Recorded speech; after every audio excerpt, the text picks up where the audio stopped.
I think good morning each one of you. It's already 11:30, right? So thank you, Dr. Partha, at the outset for such kind words, and also in the introduction by Dr. Deepak. Since somebody introduced me as a poet and a critic, I would like to begin with certain lines which I wrote yesterday night. On wings of peace the souls must mount. When we are summoned from afar, ourselves and not our words will count. Not what we said, but what we are. Right? Yes, what we are as human beings, and that counts rather than what you are, as people read out mine. So my greetings one to all of you here. It's an absolute pleasure to be here in this university, and also feel at the same time the warmth resounding the portals of this hall, where your warmth exudes actually. And yes, we have some very young faculty, distinguished faculty, the dear research scholars I met yesterday, and some bright zeal. I can see the hopeful faces. Lovely smile the lady has. So thank you so much, Dr. Singh. And we have been in touch online, so it's all the more pleasure that for the first time we are, physically we are meeting all of us, and there is no substitute for physical presence and interaction. So here I am, and my blessings goes out to each one of you. My appreciation for this Department of English, Central University, Motihari. Entire team, of course, with the head, because no head can work alone, and he keeps on since yesterday. I'm glad sir has been appreciating all this young faculty. So appreciation for all of you for putting up continuous efforts to keep updating yourselves and keeping pace with the global needs, of updating yourself in language and literature, which is again the need of the hour. There were times, where we had language and literature was seen as distinct streams. But I think it's high time now we all agree that we cannot study anything in isolation now. Not in literature and language, but I always tell my students, you need to know your history, sociology, psychology. You have to be in touch with these subjects, because nothing could be studied in isolation now. So, yes, literature, as I was saying, it makes you more sensitive. I always keep literature about, has an upper hand against other subjects. But it makes you a better, refined human being. On this note, I think all of us have to work on this. Being better, keep on getting better as a human being through the tools of your literature. That's very important for you people to understand. These days, people have still been steering their creativity, goaded their curiosity. I'm happy with some of the MA students who were present yesterday, and it filled me with a lot of hope yesterday, optimism, because I was sharing it with sir. This fills us, people like us who've given 30, 40 years in the academic world, and I find my friends getting a lot of pessimistic at the end of it. Now see how things are changing, our days, our years, you must be hearing at home and other people. And I said, no, today I was not well, let me share with you, it's on personal note. And I was saying, sir, just 1 hour, 40 minutes, then I came to 30 minutes. And I said, as soon as I see such cheerful faces, it fills you with a lot of zeal, energy, and hope. So, yes, people have been goading their curiosities, people have been raising questions, working on different lines. You have children literature, people talking of peace literature, trauma literature, film studies, you have myths, rereading of the myths, as I said yesterday, you have canonical texts being revisited and reinterpreting, so folk literature, regional literature, so many, the list is, endless and on and on. Animal studies recently, like, I've started talking about animal studies, war literature. And what is surprising, partition literature is still talked about. It's still debated about after 75 years in India. So the list is endless. But however, what is important is people are thinking. People are thinking. You are alive. You are thinking. Like I quoted yesterday, as Kant said, I think, therefore I am. And this is important. Your thinking means you are alive. You're alive in this world, we are not dead. And that is important. On this note,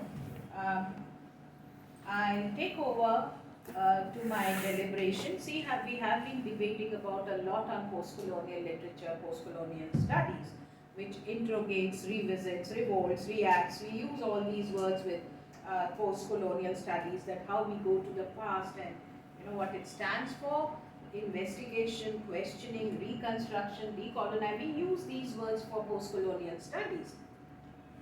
Basically, what we are doing is, in one word, we are talking of something which is our own. The strive and struggle in these studies is to reassert yourself and talking about your own while deconstructing whatever has been written so far. Some may be right, some may be wrong, but that has been the tendency and approach of post-colonial writers. Now there are again numerous areas. If you have the theory, maybe next time when I come, I'll speak about it, because every decade you have the emergence of new writers. Post-colonial studies, we are concentrating only on India. But all those countries in the world which were colonized once and gained their freedom from the domination of those colonies, we term them as, and there were other words, new literature, you had Commonwealth literature, all that, but we put them now in post-colonial studies. See, it's so vast. It is so vast, this area. It's Herculean task for a teacher to put them in one umbrella and talk about it. Every decade you have new writers emerging on the scene, you have new literature, you have new themes being addressed to, and the new themes keep on adding in the list.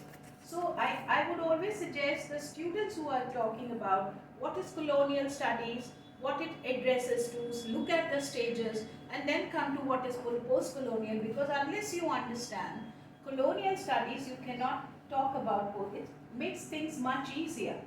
Okay, and then you come what is post-colonial studies, what it addresses to, what is post-colonial literature, what countries are involved, and then come to the themes, techniques, modes of presentations also kept on changing, the techniques also kept on changing every decade. Okay, and then you have the countries which were involved, but primarily you will see that all of them were addressing this question of our very own, which they felt the literature or canonical text could not stand for. Whether it's a Nigerian, African, Canadian, all these writers, Indian, in subcontinent, all these people have been addressing these issues. So today I just want to concentrate, or you could say I would like to traverse into diaspora and through the lens of socio-cultural constructs, and that's important to remember. I'm not going to dwell here and there the kinds of diaspora, transnational or whatever. I'm just taking the lens of socio-cultural constructs. For the benefit of the MA students, let me assure we'll discuss 2 or 3 texts which you are aware, the common texts. So you know how the theory, is embedded within these texts, and you can easily, I'm sure diaspora, as people say, it's a very old term.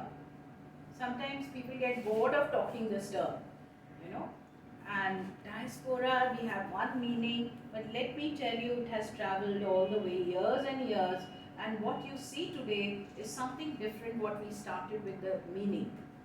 Initially, it meant for the exile of Jews and began with that, and today it is also used as metaphorical term. So that's important. What face we see of diaspora is different, and it's not static, and it's a process which keeps on going. People have been raising questions in diasporic world and interpreting and reinterpreting in their own manner. So remember, not talking or presenting something which deals with kinds of diaspora, and just dealing with socio-cultural constructs there, how they build a diaspora. In fact, we say, we term a person diaspora, it's only about those people. People whom we term diasporic people, I'm going to talk about them. And it's about borders, it's about boundaries, okay? It's about borders and boundaries, and host of contemporary authors have been mushrooming on the scene. Some are carving their niche and some have already left their indelible mark on the global scene. So there is no end to global diaspora writers. In fact, one of my friend, like we were discussing the other day at airport we met, and he said it seems that we have more of diasporic writers, talking about India than our writers who are staying in India. So you have, that kind of an approach in diaspora. It makes interesting. Recently, how many of you read Chitra Banerjee's Independence? It's a very powerful and gripping story. Do read it. She is also one of the diasporic writer. Well, to begin with, as the title says, is just a kaleidoscopic view of diasporic literature through the lens of socio-cultural constructs. And I would like to begin with a quote here from a Nigerian curator, Okwe. I quote, "The formation of diaspora could be articulated as the quintessential journey into becoming." So that is very important. Remember, it's a journey into becoming. A process marked by incessant regroupings, recreations, and reiterations. Together, these stressed actions strive to open up new spaces of discursive and performative post-colonial consciousness. And with this opening note, let me just give you a very, very brief about what post-colonial literature we say. It's a whole body of literature that emerged both as a resistance and reform. Okay, these two elements are there: resistance to what was there, existed, and reform of ideologies, identities, experiences that has garnered significant fresh concepts about colonialism, gender, identity, race, politics, language, and so on. The list is there. Now, diaspora being one of the most widely acclaimed key concepts of post-colonial literature has lots in its arena to explore and understand about constantly evolving impact of colonial rule and its aftermath. The writers of diaspora not only aim to create a new genre of literature, but also a literature that lays its roots in the past. This is very important, that it lays its roots in the past experiences, takes the nourishment from them. Yes, please. Why don't you leave it open? The fresh air breeze can come in. So, it lays its roots in the past experiences, takes the nourishment from them, and grows its branches in the present scenario that will bear the fruits of future. I repeat the sentence.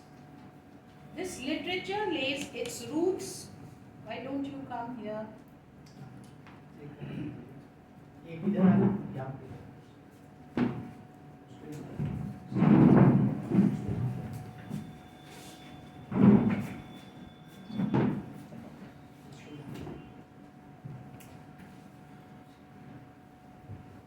This literature lays its roots in the past, okay, past experiences, and it takes nourishment from the past experiences, grows its branches for the present year scenario that will bear the future fruits to us. So, Indian diaspora I'm concentrating on. Literature has produced works of wide social cultural constructs in the wake of settlements beyond national boundaries. And in the age of globalization, the literature of diaspora is a platform to multiple voices that were silenced by the dominant forces. Like somebody was talking about that, you can include that theme. This deliberation, what I am talking about is of course a very modest attempt on my part to delineate the alienation, displacement, rootlessness, nostalgia, gender and race from the center to periphery and otherwise. There is a quest for identity, as somebody said yesterday. It has also, it also aims at exploring the disintegration of cultures, identity crisis and hybridity in the shadow of borders and spaces. The process of globalization and the inevitable expansion of market, there is an economic and communication element is also there, capital and skills that have challenged the geographic hegemony of national governments and their borders. So we say that globalization transcends territory, location, distance or borders and has been accompanied by rapid migration of people across borders and has raised questions about citizenship, nationality, identity, and somebody was talking of immigration. Please take care, it's also immigration. The massive movement of people across national borders around the globe due to globalization has led to the blurring of the definite borders. Because there's a frequent, people have been massive, you will find they have been crossing the national borders. So there is always a blurring of definite borders between cultures and societies, creating new cultural identity, new cultural concepts, and post-colonial literature stands at the outset of the beginning at the age of globalization, we say post-1950s, has produced works which talks of race, gender, politics, language, and identity crisis. These literary creations are crucial in forging new cultural identities, and diaspora is one of the single most influential concept of post-colonial studies that build a background to these cultural and social constructs. And therefore I said it's not an old term, it is something which is building up new. A diaspora itself is a social construct found on feelings, consciousness, memory, mythology, history, meaningful narratives, group identity, longings, dreams, all these elements play an important role in establishing a diaspora reality. It also talks of at the given moment in time, the sense of connection to their homeland, and also that has to be very strong, of course, able to resist the forgetting and assimilating when you're staying at distance, so that is very important. And this diasporic communities have a strong emotional expression towards alienation, reformation and merger. Diasporas are positioned somewhere between nation states and traveling cultures. From one to another, you carry your culture, go and dwell on the, so not only a physical sense, but it's a traveling into a mental and a spiritual sense also. You are traveling in the space and time zone, and that is important, how you are positioned between the cultures, from your culture to the host land where you are traveling. So it is referred to a movement of population from its original homeland, thus signifies scattering, migration and dispersion of people. And these migrated people, whatever their reasons be migrating for, financial, social, political, any reason, refugees, exiles, you have, whether it's forced or it is voluntary, like you have Taslima, as I said, that she was forced to leave her country. So they all have shared common things. Whosoever migrated as a diaspora, they have common things as well as differences between them, because remember we are talking of society they come from, okay, and also the culture, the baggage or culture, whatever they're carrying with. So there are differences there, okay, similarities there and differences as well. So it is observed regarding this, that migrated population, majority of them are international migrants who are potential immigrants in countries of their destination, wherever you want to go, like somebody was talking of Gulf, in their destination, and who often converge into a diasporic communities. They go there, they meet from their own culture, maybe from the same caste, same gender, whatever we were talking about yesterday, some elements. They get together and they converge into a diasporic communities. These migrants not only take their skill and expertise with them, but they also carry their culture and their lifestyle with them. So that is very important because they carry the whole lifestyle, culture, their beliefs there to the host land, from the motherland to the host land. Okay? And initial phases you find that, this displacement is there, settlement is there. First they get feel displaced, then they have the feeling of settlement and procure a deep kind of, you could say socio-cultural experiences which can be understood under the umbrella of diaspora. These are socio-cultural experiences a diaspora goes through, and they have undergone a significant, and a diverse evolution in the field of social sciences associated with dispersal and displacement.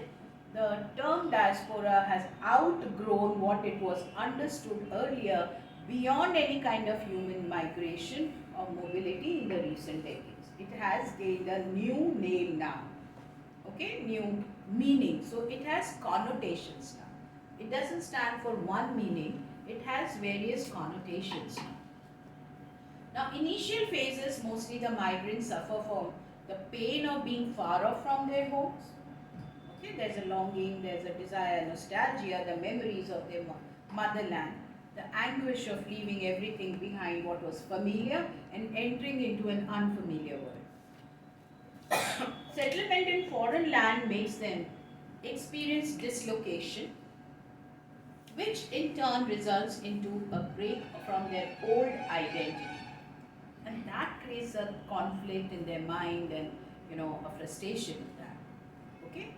The experience, the sense of loneliness in a foreign land or alien land, and also they face the non-acceptance by the people there at the host land or society.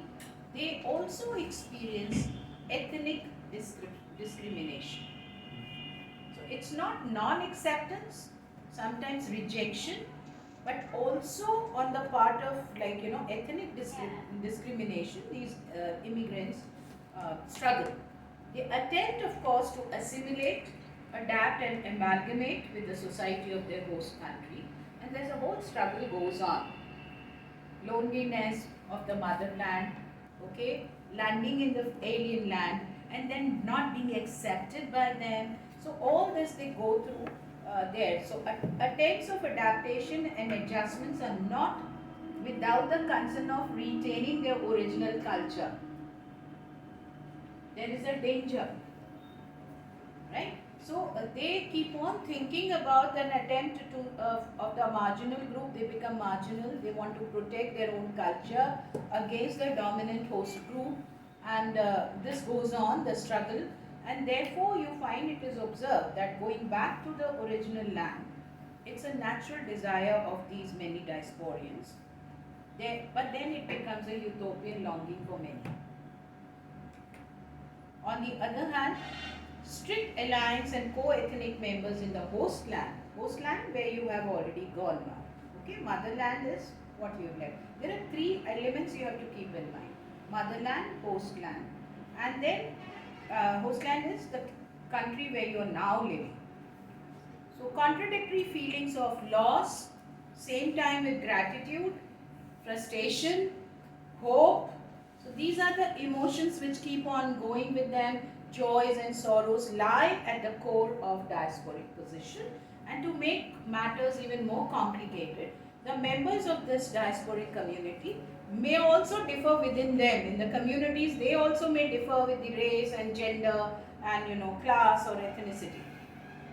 Now this ethnicity forms the cultural identity of the diasporic community. Okay? And it is based on the constant struggle within the community and with other ethnic communities, with the state, and this state is also, the stage is ever changing. It's not static, it's a process, so it is ever changing, ever reforming, but the struggle keeps on going. Patra, am I making sense to you? Yeah. Listening intently. Okay. The literature created around past 1 century is largely dominated by diasporic writings, and therefore the significance and importance of diaspora writings today. Okay? It has witnessed the end, of course, of the colonial empire, but with the dawn of globalization, it creates a platform to reform, research, revive the lost identities, and wake up to the new independent existence at the global scenario.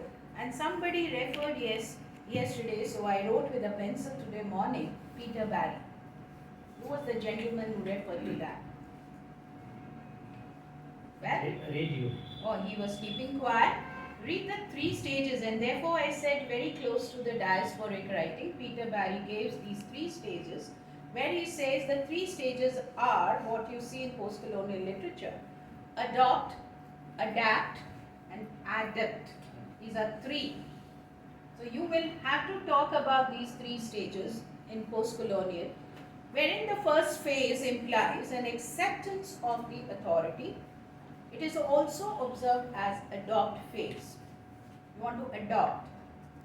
The subsequent phase of adapt focuses on adapting the forms whatever to the native subject matters and also the host land, allowing partially intervention from the host land, and you want to retain yours. So that's the second stage. And finally the adapt phase. The characteristics, this is for you dear, since its characteristic is the assumption of, as in the first phase there is a license, second also you start adapting, but here you will find in the third stage there is a cultural declaration of independence. That's in the final phase. So originally, as I said, this term was associated with Jewish dispersion from the homeland. It is now applied as a metaphoric term, designation. So it has a metaphoric designation. It has other connotations as well. Suddenly morning, I know I'm intervening with the, but then it makes a sense because I started thinking, somebody wrote to me about the, our daughters getting married, and this is a very common theme in even women writers, getting married from Calcutta, you go to US, so there's a cultural shock, isn't it? But when you're talking of one country and going abroad, why can't we take it as from house to another house? There is also, we go through all these three phases. It's a question I'm raising to you. People think about it. Can we call the girls, I can see the lovely smiles from the girls, but do you call yourself as diaspora? Because can we term it? Because you never know. One fine day you start talking of diaspora, I become a transnational, I may not settle down at Motihari, but I keep on, shifting, traveling, all that is there in my life. So can we use these terms? It's again a matter of debate, we can do it later, but it's a, yesterday I gave a, what is that sir, novel, I said read it. Somebody was putting question on feminism inside the Haveli. Rama Mehta, I'll discuss later after I finish this. It's very interesting book, you can discuss about it, not only feminism but diaspora woman. So it becomes a metaphor there for immigrants, exiles, refugees who shuttle for multiple reasons to different countries across the globe. South Asia, of course, which gets reflected in the nations of Indian subcontinent. So this is a key concept, we talk of here. Now, it also has a sociological identity. So it's not only cultural we are talking of metaphor, but it has a sociological identity as well. It encompasses distinctly different categories of people who trace their origins either directly to the Indian subcontinent, India, Pakistan, Sri Lanka, Bangladesh, or else indirectly through their ancestors. Ki bhai hamare third generation was in India, like you have Naipaul and all, isn't it? So there are first generation, second generation, third generation. So the third generation you will find something different, the way they express themselves. So here people in South Asia, Fiji, Caribbean and all these countries, people find their ancestor relations with India. That's indirect through the ancestors, they migrate and find their roots. So it is not only, it refers to much to the individual qualities or identities, but also to social characteristics that get constructed and reconstructed in terms of history and society their ancestors were living. Yeah, and it's an ongoing social relations which they form. कोई भी कहीं से उठ के आता है हम कहते हैं अरे इनके great grandfathers were, and we take credit, we Indians take credit of somebody becoming a member of parliament in America or in UK, and we say oh he has his Indian origin. I'm not making fun, okay? I'm proud to be an Indian, but what I'm talking about, we try to see the ancestral kind of connections with the society, with the history, all that. So these are the constructs which we make. Now recently UK Prime Minister got married to Murthy's daughter. He was born and brought up there, right? So we have the generations, first, second, third generation, but we keep on finding the ancestral connections either with history, with culture, with society, the way lifestyle is there, and we say this is, he is a diaspora, isn't it? So this, I hope you can identify with this. Well, this migration also is a subject to various reasons. That diaspora migration differs from types of other migrations. I'm just mentioning because I'm not going into detail of it. Sometimes you find these people feel that it's my natural right to come back, to return to the historical homeland or motherland, and they demand all kinds of rights here. Suddenly they wake up after 20, 40 years, bring their family, and they say, so this is also a type of diaspora. You can see basis of religious criteria is very strong here, ethnic caste and religion and communities, where they claim to return and claim their rights. So that is again a very, assuming I'm not knowing whether it's correct or incorrect, lot of critics have spoken about this as incorrect kind of assumptions these people go through. But then this is again a question of uprooting sometimes, political positions, policies, religious and racial questions you will find here. So such kind of diasporic movements are based on these issues. Now diasporic writings you could say unfold these experiences. Whatever diasporic writings are there, they unfold these experiences of frustration, conflicts, dislocation on one level or the other. Social function, as I said, is important specifically in diaspora to maintain a sense of community, and therefore your social aspect comes. Community and belonging to more warm, rewarding, welcome kind of entity they wanted, excluding amidst the context of exclusion, rejection by the host land people. So they look for opportunities, however they may be limited in nature, but they look for socio-political discriminations they face. So this is important because this text can be observed. A gentleman who's working on diaspora, it can be observed in the light of location, dislocation and relocation. Okay? Location, dislocation and relocation. In these three lights you can have a reading there and comprehend the text. The intense feelings about changing designation of home and accompanying nervousness about homelessness is more relevant here. The close connection of these writings with such socio-cultural constructs often pose a need to understand culture with its characteristics, history, influences on civilizations, on the history. They're not similar to the diasporic culture, but you can talk about, the cultural study goes in parallel subject with this diaspora nowadays. Though it is a new term or new theory which you have read about, Stott Hall, but let me tell you it's a very, very old concept. Culture is very important when we are talking of nation. History is important because nation is known by its history, and culture is very integral part of it. आपका जो संस्कृति होता है, your beliefs, your faith, your lifestyles, what you speak, the language, everything forms a part of a culture that is a part of your history, and history makes your nation. Fine. So here is cultural studies also plays an important role in diaspora. It emerges, of course we know it's an interdisciplinary. Right at the outset of my deliberation I mentioned that you cannot study anything in isolation. You need to keep in touch with your history, you need to know your culture, you need to study psychology and sociology if you really need to comprehend the text to its fully. Yeah. So this is important because if you want to understand this text, there is a close connection with cultural studies as well. So make sure that you start reading not only Stott Hall but read your culture.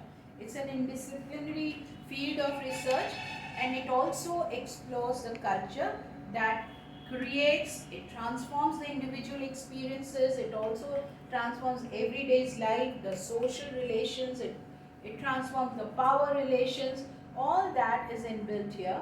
So I'm not talking about how Western industrial society or after Second World War England lost its power and you had America became the harbinger of all this. But we are here talking of the strengths.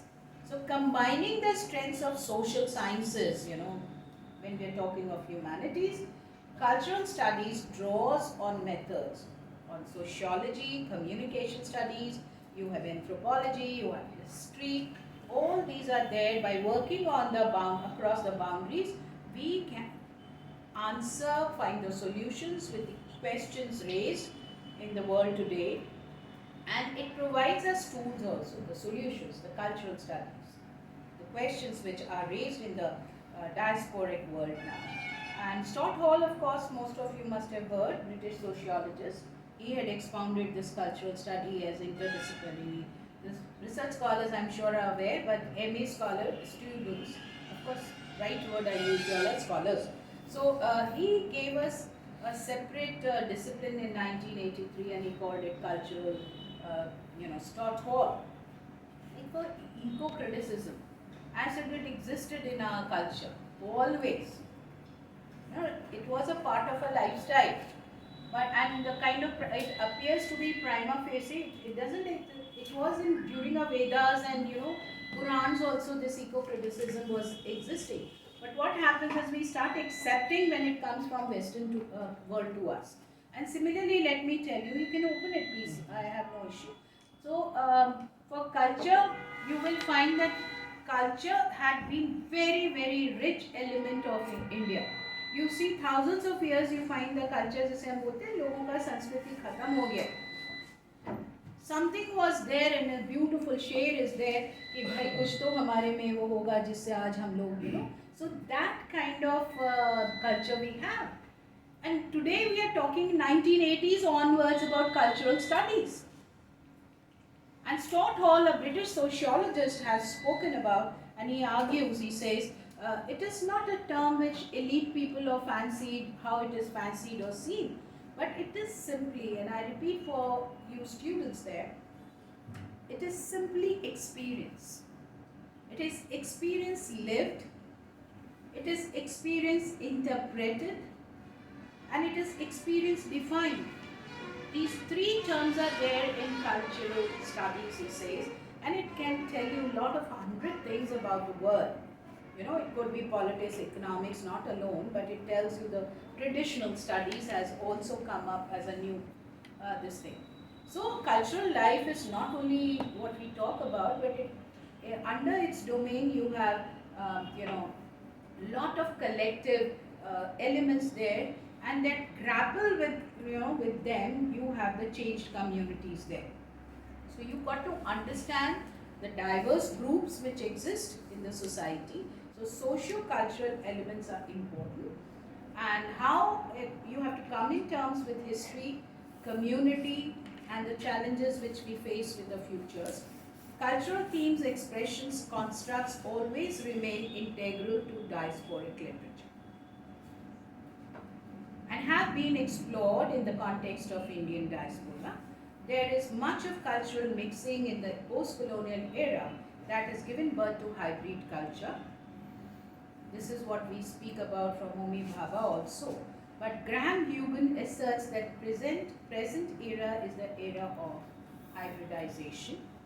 Culture is a derivative of past and present, individual and collective, regional and alien experiences, and they influence and form the identity of a society. Culture is both individual and a social construct. Remember that. So culture as a social way of life, whereby it expresses the structure of feeling of social group, meaning, values, ordinary lifestyle, behavior, institutions, maybe art, education, learning, all falls under this. So culture and society are together. They are integral elements of diasporic writing. I come to India. The moment you feel it's getting too much, be very honest and say stop. We can start interacting in discussion. India is a country with unmatchable variation and abundance, in regard to culture, religion, folklore, languages, regions, arts, caste, food, socio-cultural elements. They are all intricate elements, cultural and social fabric of India. So one has to acknowledge that, accept that, based on different religion, languages, regions, caste. So research has been carried out. Of course, recently people have started talking of the identities in Mauritius. People have started talking of Tamil Hindus in Malaysia. So people have been, in generations. Even in Indian Jains in United Nations, there was an article recently. So it is modern Indian diaspora is one of the most demographic dislocations, which emerges out of multiplicity of history, variety of culture, tradition, instinct for survival, and this includes the various phases of evolution in diaspora that are migrants, hybridity, and quest for identity. Thus, when you talk of contemporary writer, whether in India or abroad, they all write with different perspectives. They have similarities, they have dissimilarities. And I remember, I quote one line from the essay, The Indian Writer in England by Salman Rushdie. I quote from one of his articles. He says, we are Hindus who have crossed the Black Water. We are Muslims who eat pork. Further, as my use of Christian notion of the fall indicates, we are now partly of the West. See how multiple, plural, if you remember, he gave us pluralism. Our identity at once plural and partial both. Sometimes we feel that we straddle between two cultures, and very interestingly he says at other times we fall between those two stools. We don't have anything to sit upon. So the post-colonial condition entails this experience of loss and ability to inhabit multiple spaces simultaneously. Edward Said also, किसी को कल मैंने कहा था Orientalism he referred to, sir. Yeah. And he also said identity in the light of mixed notions of belonging and longing as he goes on. In his Culture and Imperialism is another book of his. Okay? Between, he says, between domains, between forms, between homes, between languages, this is the condition of the diaspora. One physical alienation is there, right? But that was lost, and you keep on, grappling with imaginary homelands, Indians with mind. And remember, who gave this term to us, imaginary? Anderson. आप रहने हो अभी Indian वाला बोलो. Any student, आपको तो पता ही होगा. Okay, and India, who used this term? I mean the diaspora word. Salman Rushdie. Salman Rushdie. That is imaginary homelands. Yes. Imaginary homelands. I was not expecting an answer from such a prolific head of the department. I'm raising the question to the students. With all due regards to you. The literature of Indian diaspora constitutes an important part of this post-colonial literature. So some better known, of course, from the archives, I'll just name to you people. V.S. Naipaul, Sunai? Not you people. Salman Rushdie, Rohitan Mistry. I'm here for MA semesters. uh, these people are all, in fact, I felt enriched yesterday. Rohitan Mistry, Bharti Mukherjee, Amitabh Ghosh, Jhumpa Lahiri, Anita Desai, and her daughter Kiran Desai, all these people. So you have the first generation immigrants from India, constantly nursing their grievances and of loneliness against their homeland because they feel that they did not receive anything there. जो हम कल brain drain की बात कर रहे थे, for better prospects, for better education, that's the first generation immigrants, you can say. Then second and third generation look at India without prejudices, and they take pride in celebrating the glory of India, and they keep on talking about it, about India's accomplishments and all. From then, for them, India is a brand name, and they can use it for advancement or not.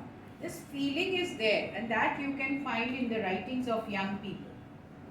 No more morose, no more nostalgic as first generation writers, but now they talk. What you find in, that's what I said, more and more writings are coming up as if they want to celebrate India than us. Every day you have a new writer coming from Canada, from America, from Gulf. Everybody is writing about India and the stories are there. So generally we thought that this diasporic literature dealt with alienation, displacement, rootlessness, nostalgia. As I said yesterday, a personal experience. Now they feel settled there, there's no more of nostalgia. It's only nostalgia to keep going to their homes once a while. As I said, the menu comes from the children to the parents. हमें ये खाना है. And I want to take a nap. I want to sleep on my bed. I want to touch upon my, the areas where I was brought up. They don't have nostalgia, or they don't feel unhappy about going back. So the person who was talking lots of negativity of one section of laborers, look for the positive side also, because we are living in the age of globalization. You have to keep moving. So from diaspora we have started becoming transnational. People are not staying forever there. So it's a question of settlement, So here what happens is, this diaspora, Indian diaspora, remains a major platform for evolving lot of themes in their writings: disintegration of cultures, mixing of cultures, and socio-cultural aspects. They are referring to that. And the first independence, the recent one of Chitra Banerjee, talks about the saga of 3 women there, but it's a very, very gripping and powerful story. Like I wrote to her, and it's a very powerful, and she comes back, though she is moves around. Every time she's happy, once a year she travels, people invite, and then she talks about her work. This is the diaspora writers doing.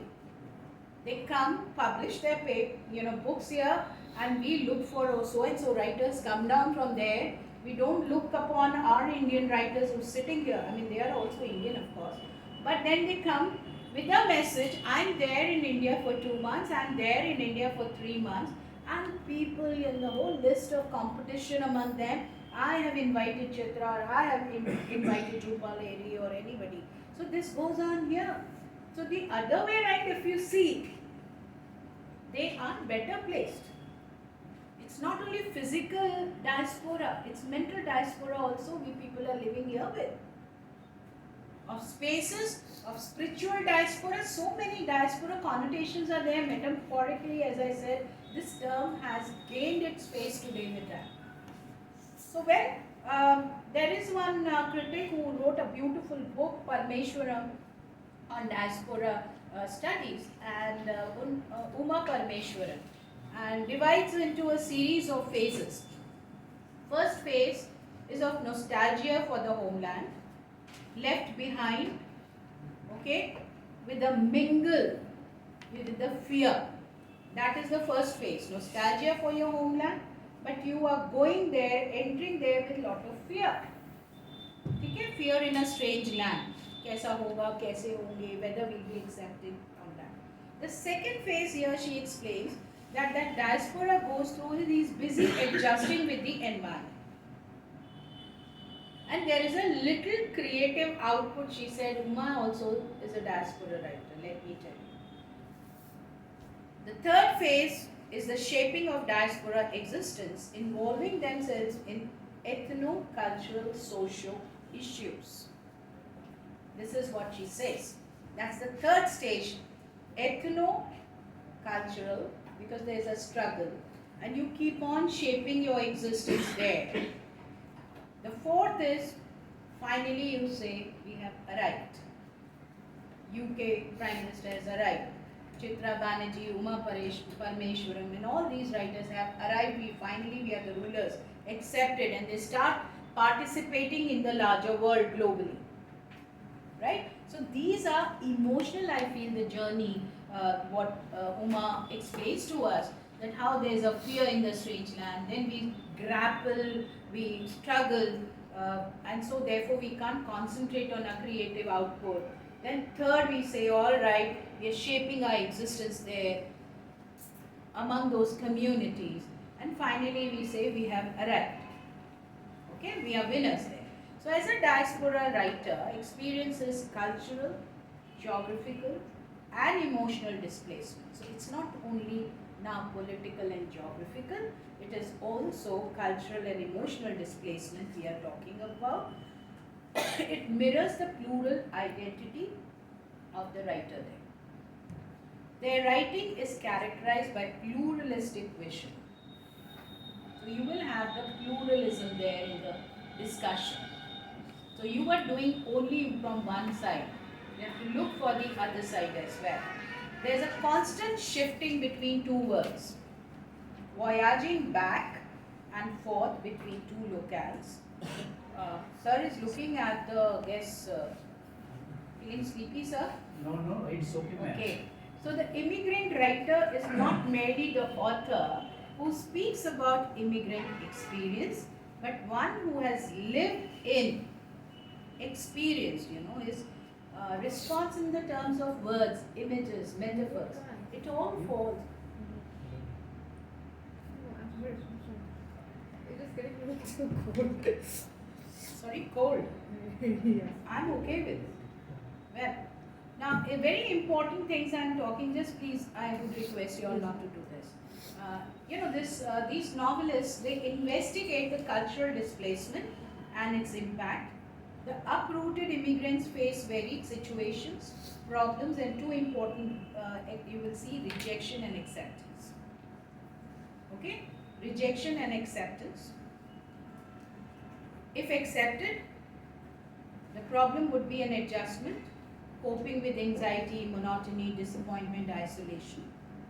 Finally, if they face failure and rejection, the works of these writers depict the effect of cultural uprootedness, never-ending experiences of which social rejection is central. So both these are there in their writings. And social rejection, of course, is when a group of people decides to reject, the participation of one group. There are two issues you should also talk about: class and gender, which plays an important role in shaping the diaspora interface with the culture. Different cultures, the interface. So major theme is their occupation of liminal spaces, and the writing remains an outsider looking at the new culture. It is also an outsider to the homeland, looking in the past, and that has altered their place and space, everything, obviously. Another significant theme is dual identity, the conflict between a person's ethnic inheritance and individual identity. There's a conflict between generations.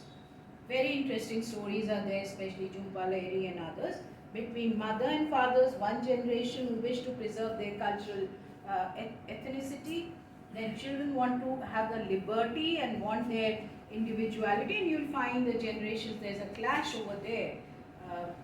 All of us would agree there's one generation of grandparents, mothers and fathers who take their culture, lifestyles, beliefs and stay there. There is another generation who's born and brought up there. And interestingly, see the cultural conflict there. When these people, families shift there, they feel proud in sending their children to certain schools where they can come back home in India and say, my child is studying in such and such school. And he or she mixes with Americans. She can speak American English or British English, whatever, when they grow up, because those children grow up with their friends who are Americans or any European culture I'm talking about. Now you can't expect them to be traditional Indians. So that generation goes through conflicts. When they come back home, the parents shout at them, conflict, they are not used to this kind of a... So there's a whole generational conflict which diaspora families are also going. Once they grow up, they want to get married. The two generations, grandparents and mother, father, want them to come back home for their groom or a bride, which that person, the third generation, does not accept. Okay? All of them are going through, this is personal, with personal experience I'm talking about. All of them go through, and then you remember when the child was 5 years old or 8 years old, these people would come to India and say, oh, she's doing so well. You know, not even the Americans are doing so well. Their children, my child is studying in that school and doing so well. And you expect her to be a bride in India? Cannot happen. So this a great conflict which is going on in the generations of diaspora, and that is the example, common example of your socio-cultural conflicts. Okay? This was a very simple example I'm giving, but for you people, socio-cultural means this. Clear? And then you have class, gender, they want to preserve their cultural identity, and children want their own liberty. So you find that even the families are breaking there. You know what the meat point is? Children go stay elsewhere on the pretext of doing a job in another city, and like suppose they stay in New York, come to New Jersey on weekends in 15 days or 20 days, and then they say we'll meet our parents. Better to be away. This is a big cultural, socio-cultural conflict you'll find in the diaspora. So these people are of whom, like Esman, you can relate to his writings. He also says in order to preserve their customs and culture and to recreate the familiar sort of surroundings, much is associated with their idea of homeland, formed communities through to which they can hold on to their roots. Such diasporas extend and expand, including not only original immigrants but also their posterity. The second generation, as long as they choose or they are forced to remain a separate community, it is possible. The next generations to come in through the continuous process of assimilation, diasporas melt into mainstream culture and gradually disappear. They become distinct community through time. And this process, however, is long-lasting, okay, though it's a slow-moving. First and even the second generation of immigrants, those who are around, you will find in Lahiri's, I was saying, Chumpa Lahiri's fiction, you find they face this problem, and the stories are marvelous to read, where she talks of trauma, of national, ethnic culture, gender identities. What needs to be taken into account here is the notion of identity in general, the diasporic identity in particular, and it's fluid, it's not fixed, it keeps on changing its face and shape here. Stuart Hall, of course, in his essay, Cultural Identity and Diaspora. I repeat the essay, Cultural Identity and Diaspora, for some of your scholars who are working on it. And he conceives that, the identity as a production which is never complete. It is never complete, it's always in process, it's dynamic, it's always constituted within and outside, it keeps on